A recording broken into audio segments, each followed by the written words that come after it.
It's Brainwash with Dr. Tom and Guitar Picks with Rob Seals.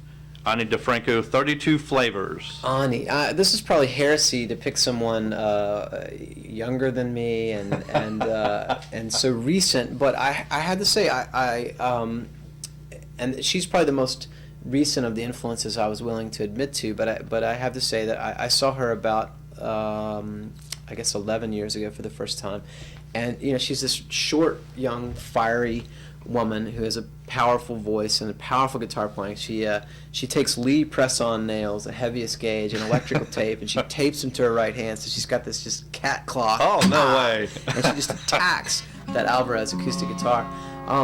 But the thing that struck me so much about her was I saw her years ago when she was just touring with Andy Stachansky, who is her drummer, who's now a solo artist and singer and really fine performer, and just the two of them. And the thing that really struck me about it was, one, you could do this just serious kind of big badass band thing with just an acoustic guitar and a drum kit. Mm-hmm. And that's something that I ended up doing for a number of years with Romero Wyatt, who's a great jazz and African drummer up in DC, and we started to try to meld these two things, where I would take an acoustic guitar line and play very bassy lines like that, where I'm trying to hold down sort of two parts, if you will, sort of like the trebly part and sort of a bass line underneath. And Ani was doing this sort of thing, and Andy is just playing this just fat behind the beat rhythm.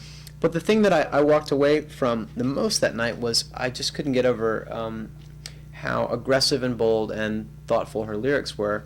And she said at one point in the song, every tool is a weapon if you hold it right. And which I know it sounds like, yeah, on the one hand, sure, it's militant feminism, and on the other hand, it's about empowering the everyman. And she reminded me, in the tradition of Woody Guthrie and others, that we have a responsibility when we pick these things up, not just to hey baby baby, and not just to cut off the big screaming solo, but to say something of substance and to uplift and inspire.